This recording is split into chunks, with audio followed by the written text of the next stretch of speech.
Hi SPS lover, this is Shankar Pratap Singh and you are watching SPS Astrology. Guys, आज मैं आपको बताऊंगा अपराजित योग के बारे में कि अपराजित योग होता क्या है। अपराजित का मतलब होता है कि जिसको कोई हरा ना सके, जिसको कोई पराजित ना कर सके, ऐसे योग के बारे में आज मैं आपको बताऊंगा। ऐसा कौन सा योग आपकी कुंडली में बनता है जो आपको अपने एनिमी से बहुत स्ट्रांग बनाता है और एनिमी चाह के भी कुछ नहीं कर पाता। इसको हम बोलते हैं अपराजित योग, यानी जिस योग के कारण इंसान किसी से भी पराजित नहीं होता है।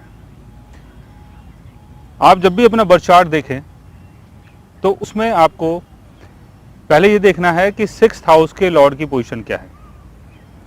6th हाउस का लॉर्ड अगर 8th हाउस में या 12th हाउस में होता है, 6th हाउस का लॉर्ड अगर 8th हाउस में या 12th हाउस में होता है या 6th हाउस में ही होता है, और इसके साथ साथ 6th हाउस के लॉर्ड के ऊपर अगर केतु का एस्पेक्ट पड़ जाता है, यानी 6th हाउस का लॉर्ड अगर 6th हाउस में ही है, 8th हाउस में है या 12th हाउस में है और उसके ऊपर अगर केतु का एस्पेक्ट पड़ता है या केतु की प्लेसमेंट अगर उसके साथ होती है, जैसे 6th हाउस का लॉर्ड 6th हाउस में है, साथ में केतु है, 6th हाउस का लॉर्ड 8th हाउस में है, साथ में केतु है, 6th हाउस का लॉर्ड 12th हाउस में है और साथ में केतु है, या केतु 8th हाउस में है, वहां से आपके 12th हाउस को देख रहा है और 12th हाउस में आपके 6th हाउस का लॉर्ड है।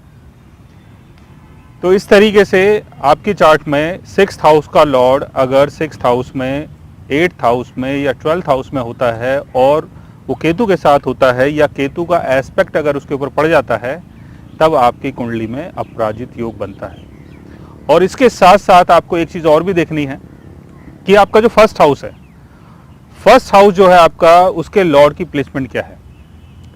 अगर आपका फर्स्ट हाउस का लॉर्ड बहुत स्ट्रांग है, अगर वो अपने फर्स्ट हाउस में ही है या अपने एक्सिलटेशन में है या अपने केंद्र भाव में है, तब आपके चार्ट में अपराजित योग बनता है। साथ में आपको यह भी देखना है कि मंगल और सूर्य की पोजीशन क्या है। अगर मंगल आपके चार्ट में अपने एक्सिलटेशन में है, एरीज साइन में है या अपने ओन साइन में है, केंद्र भाव में है, लाभ भाव में है, त्रिकोण भाव में है या सेकंड हाउस में है, और सूर्य अगर अपने एक्सिलटेशन में है, अपने ओन साइन में है, केंद्र भाव में है, लाभ भाव में है, त्रिकोण भाव में है, और साथ साथ में 6th हाउस का Lord 6th house, 8th house या 12th हाउस में है और केतु के साथ है या केतु का एस्पेक्ट पड़ रहा है उसके ऊपर, तब आपकी कुंडली में अपराजित योग बनता है। और ऐसे योग के कारण इंसान जो है वो बहुत बाहुबली बन जाता है। बाहुबली का मतलब ये हो गया, ऐसा नहीं कि उसके साथ बहुत सारे लोग रहते हैं तभी वो बाहुबली बनेगा, या उसके पास गन या पिस्टल होगी तभी वो बाहुबली बनेगा, या वो बहुत बड़ा बॉडी बिल्डर होगा तभी वो बाहुबली बनेगा। ऐसा नहीं है। इसमें चाहे आपके साथ कोई है या कोई नहीं है, लेकिन डेस्टिनी जो है वो आपको आपके शत्रुओं से बचाती है और आपके जो एनिमी हैं वो डिस्ट्रॉय होते हैं इस योग के कारण। बिकॉज यहाँ पर क्या हुआ कि आपका जो फर्स्ट हाउस है, एक तो वो स्ट्रांग हो गया, उसके कारण आपकी पर्सनैलिटी, आपका नाम, आपका फेम वो बढ़ जाता है। दूसरा 6th हाउस यानी एनिमी, और 6th हाउस का लॉर्ड केतु के साथ, तो यानी एनिमी का लॉस। बिकॉज केतु जो है वो जिस प्लेनेट के साथ बैठता है उसकी एनर्जी को केतु डिसॉल्व कर देता है। तो यहाँ पर 6th हाउस के लॉर्ड के साथ केतु बैठा है, तो 6th हाउस की जो एनर्जी है उसको केतु डिसॉल्व कर देगा। तो अगर आपके बर्थ चार्ट में भी अगर ऐसा योग बनता है तो आप बहुत लकी हैं और इस योग के कारण आपके जो एनिमी हैं वो डिस्ट्रॉय होते हैं।